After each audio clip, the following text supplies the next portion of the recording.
sometimes the title doesn't line up with what really lets us thrive. And if it's not serving me, I have to turn the page on it now and move forward. What we're able to bounce back from in an environment depends on the people that we put around us. You can't write the next page, the new chapter, if you're still stuck on the last page of the last chapter. You've got to turn the page and move forward. Today, we have a quick interview with Coach Dar. She just released a book called The Art of Bouncing Back. She is a mental resilience coach and works with athletes, business owners, individuals, does speaking events, all the things to help you have the mental tricks to live your best life. So listen in because we have a lot of fun. All right, friends, today I have a friend named Darlene Santore, most commonly known as Coach Dar. She has just released a book called The Art of Bouncing Back, and we're going to talk about it today. So Coach Dar, thanks for joining us. Thanks for having me on today. Oh, I'm so excited for you to be here. I am an athlete and a business owner. And so I love when I see other people combine the principles from the two because there's so much overlap. Oh, really, the psychology of human behavior, no matter whether you're in business and sports, is the same. I just take it as a therapist and say, what's your arena that you're in? And let me help you. Yeah. So do you have a special arena that you like to work with more than others?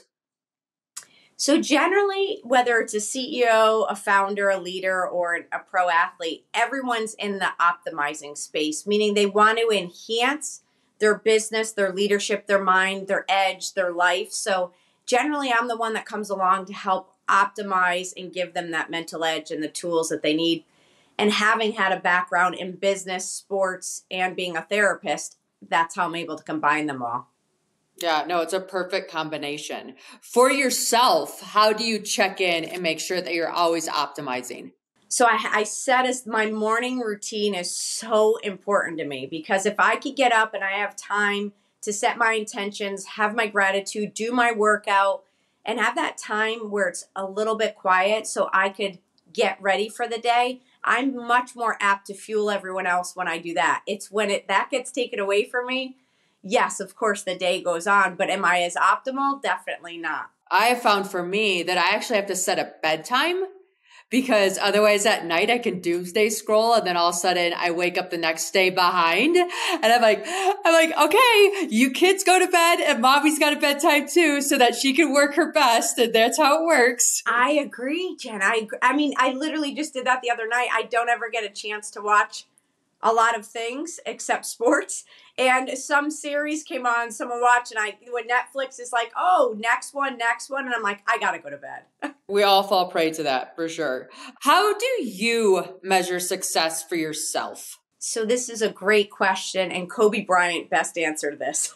So greatness is not measured in what you accomplish, but how you live your life that impacts others. And I truly feel like, look back, I don't want to measure it by the typical markers. I truly look to say, okay, is how I'm living a way that it inspires other people to live? If so, I'm successful. And do you check in on a daily basis, a weekly basis, a monthly basis? Like how often are you gauging your success against that measurement? Definitely daily, because there's so much that goes on in my world, from speaking to coaching. And working in the pros, everything is feedback right away. Like you don't wait 1 year like in business when you get a 1 year performance review. It's in the moment. So my whole world is sped up to take feedback inventory right away, now, every day. And it's in the moment usually because you're trained like that. Yeah, no, I agree. I think the more frequent I check in with myself, the more I stay on my path. And if I let things slip, then all of a sudden I get further away than what I wanted to. And so I've always just been like, okay, at the end of every day, did I live my purpose? Did I do what I set out to do? Okay, great, I did. Or here's what I could have done better. Or, all the little things that we judge ourselves on. It's definitely being intentional. It allows you to be intentional. When you could stay intentional about showing up or looking at collecting feedback, you can't not but be better. Because you're seeking it. True. And when you work with individuals, are you setting up daily morning routines? Are you setting up daily check-ins with them? Is that one of the key components? Yes, it's just funny. We were just talking before we started. I have someone who flew in that I'm going to see just finished his season. And the first thing that we're doing is, one, I do a few assessments with them to know where their brain health is and their mind and everything. But then we go right into, I go, what is your routine? I want to know what you're and usually I hear like, some of them are like, oh, I have a strict one. Some are like, I don't know. And I'm like, okay, we're going to set that up. And then obviously me coming on into your coach, I'm going to be coming along and checking in. How are you doing? Now, I won't check in daily, because what I want them to do is I want to teach a person to fish. I don't want to fish for them. So I have to start teaching them the ways that they could do it. No, I like that. And with the mental aspect, and it seems like the athletic aspect for a handful of your clients, how much is the dietary aspect play into things? Oh, so much.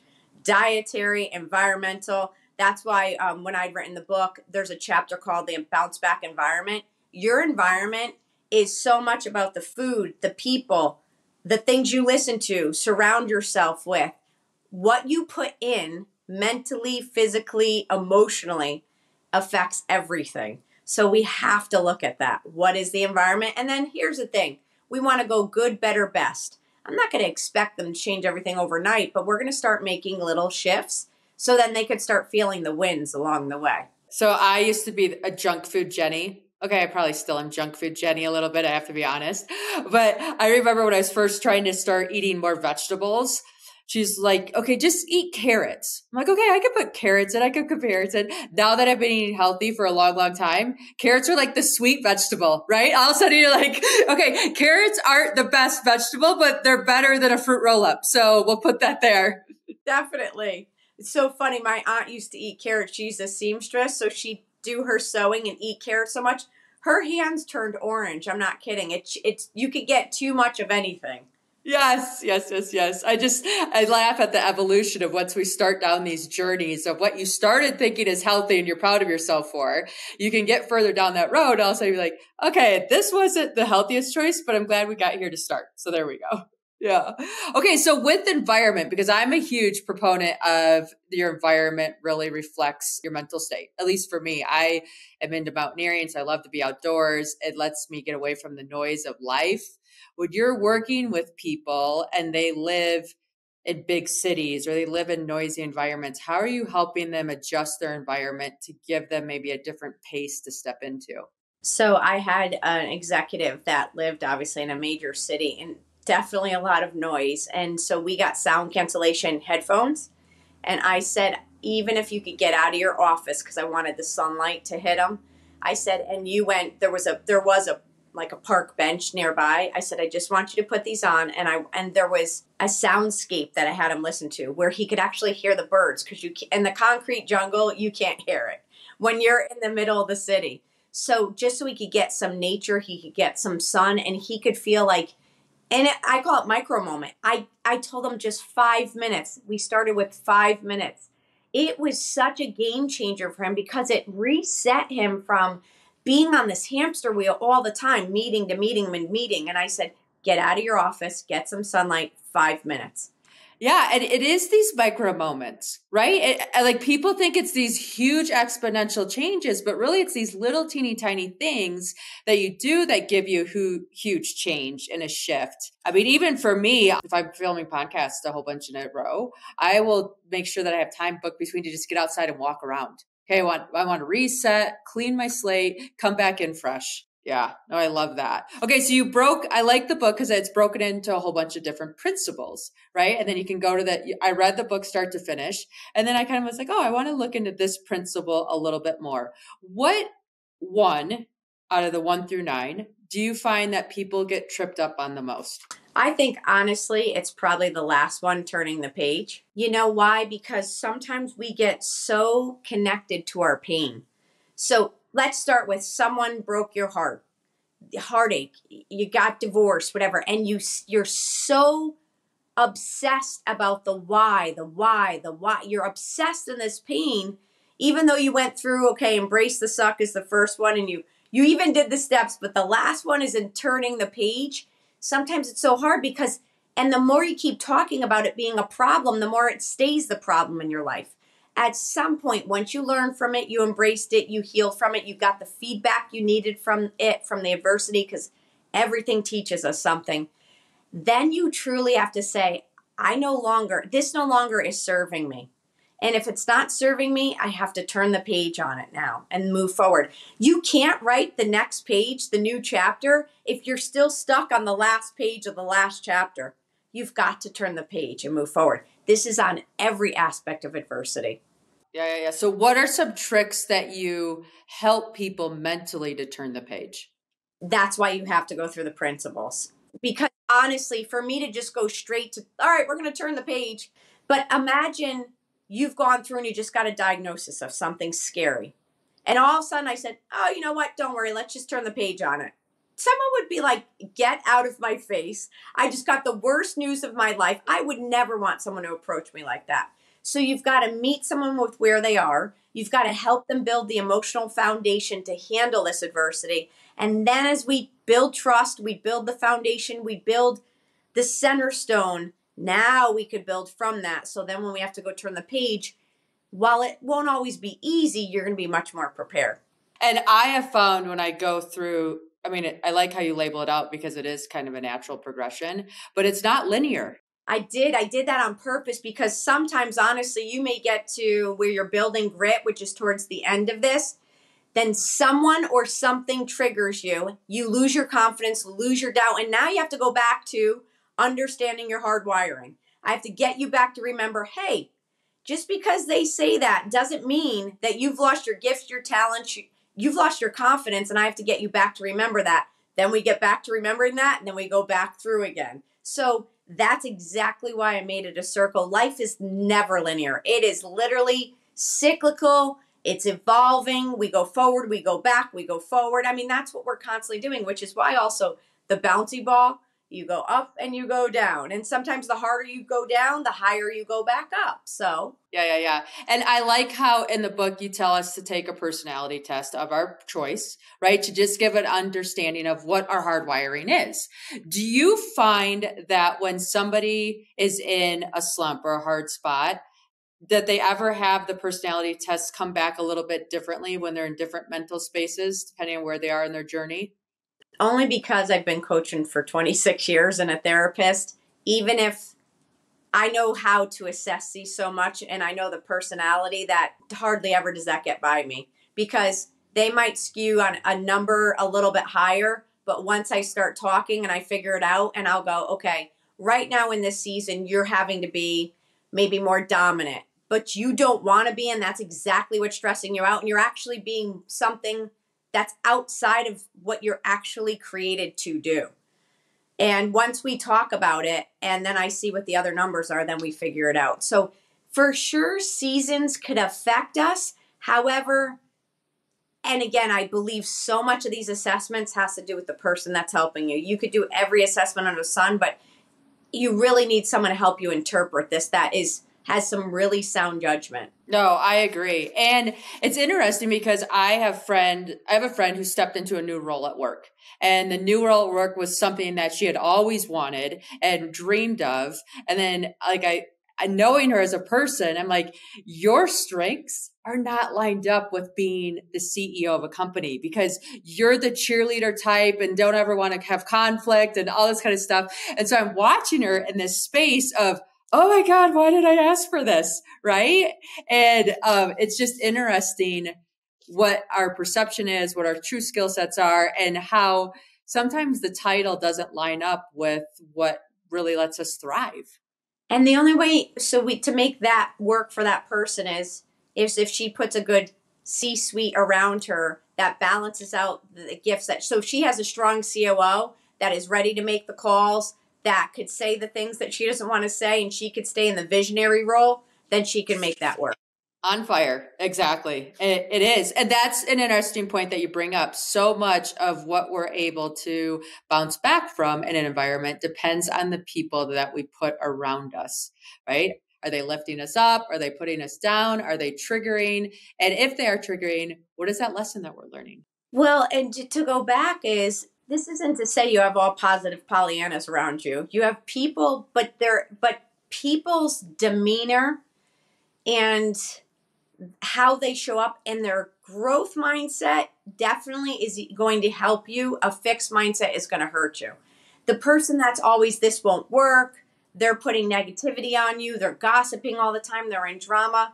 Listen, until they're ready to help themselves, that's not, you could love them, but you could say, hey, my inner circle, the only hours I get to refuel, I can't be around this. I say that all the time.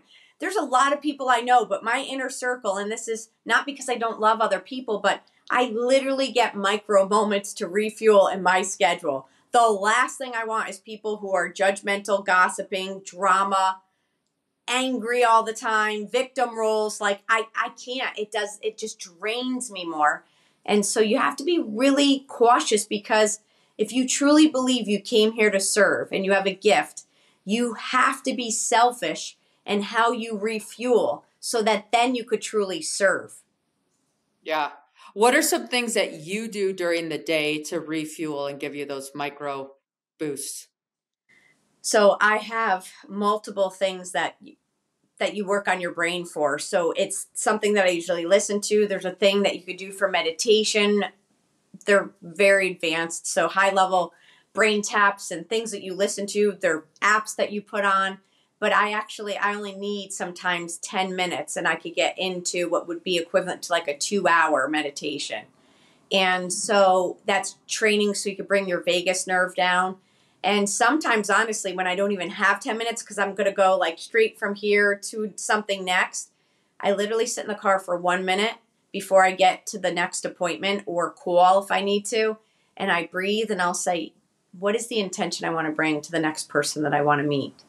And how do I want to show up? So I bring myself back to center to say, how do I want to show up? Because sometimes it might be back to back to back, and then I have to go close out a whole conference. So my energy can't be low, but I need to be intentional that I have to get out of kind of either podcast or coaching or whatever, and I have to go to go mode to move, thousands of people. So it just depends. But if I don't get intentional, or I might go just literally outside and just look at the sun, say some gratitude prayers, and come back in. And then the other thing is, if I'm ever feeling a little off or edgy for some reason, this is funny, but it's psych. I go watch videos of animals. Like, I see pictures of golden retrievers or animals or something cute, I feel better right away. I love it. Right? But that's the thing. It's like having a tool belt that you're aware of, that you say, okay, I have 1 minute, 5 minute, 10 minute, 25 minutes, and know that what resources fill those different pieces, and then give them to yourself. Like, you're here to fill yourself up so that you can fill others up. And if you're lucky and you line your life right, the activities that you do also help replenish, right? I know when I'm on a speaking stage and talking, like that energy I have a hard time falling asleep at night because that energy carries so heavy. What's been your favorite moment in your career? What's been a spot that you're like, this changed, this pivoted, this was good? I think there was a couple. Definitely when I started with the Phoenix Suns, being their mental skills coach. Not because of what it was, but for serving along the young men, to be a trusted source for them was really beautiful. And a lot of us got to share a lot of faith, which was beautiful to help them, because you could get a lot of money, but you have to have something bigger. The other thing that just happened was last week or the week before. I've been flying so many cities, but I just saw my book in Barnes & Noble on Fifth Avenue in New York City. They did a huge window. I saw that on Instagram. Like, isn't that just surreal? One of those moments. I had a video running 4 times an hour, every hour in Times Square. It was just, those are things. And my sister surprised me, and brother-in-law, and one of the players I coach flew in, and just different things. But it was just that moment to sit there and just go, all of the hard work, and I mean years of even my own bouncing back, to have this moment right now. These are these moments that you just cherish and anchor, because they're anchor moments in your life. I like that term, anchor moments. If you can label some of your anchor moments, that gives you those little lines in the sand that say, okay, this is who I am. This is what I'm capable of. This moment that's not comfortable is temporary. I got this. Exactly. Because when you're going through hard times, you want those anchor moments to go. You've had those moments and you'll have them again. but you got to stay in the game long enough to have it again. Endurance. Yes. Yeah. I mean, when I'm on the mountain, I'm always like, okay, I know this mountain ends. I know it's not forever. I just have to keep walking because I'll get past this section and then life will be good again. So keep going, self, keep going. So in the book, you mentioned some different affirmations that you have. Do you cycle through the same affirmations or do you swap those out? It depends on what I need. So never the same ones. Generally, like I have a consistent prayer that has some affirmations in it that I say every day, but then there's other ones that I need depending on what I'm needing to pull in for that day. So whatever I need, that's when it might change. But I think you should have like you said, a toolbox of different ones. Yeah, no, I agree with that. What are you looking forward to still this year yet? Because this book launch event's huge, but what else is coming up that's like, oh, this is going to be a banner year because of this? I'm literally leaving for Italy at the end of the month to go teach in Tuscany and share about the book. So what? And I've never been, and that's my motherland. And I can't even imagine, but I'm so excited to have this opportunity. Oh, how fantastic. I love that for you. Okay, so the book's available everywhere for people to buy. You have a website, coachdar.com. You do speeches, you have the book, you do coaching. What other ways can we reach and connect to you to learn more about what you're bringing to this wonderful world? Stay connected with me on social media. It's at the Coach Dar and THE Coach Dar. That's where I share a lot of mental tips, mental fuel. I have a show on Fireside. It's an app that you could download. Generally, I'm on every week, but with the book tour in the next couple of weeks, it's going to be a little dicey. However, there's mental fuel on there, but I would say social on at the Coach Dar and also coachdar.com. You could find all my social outlets there. Stay connected. And if there's any way I could serve you or your community, let me know. Yay! Well, thank you for sharing all these tips today, writing this book, because I know it's a lot of work, and being the superstar that you are. Thank you so much for having me on. Yeah, it's my pleasure.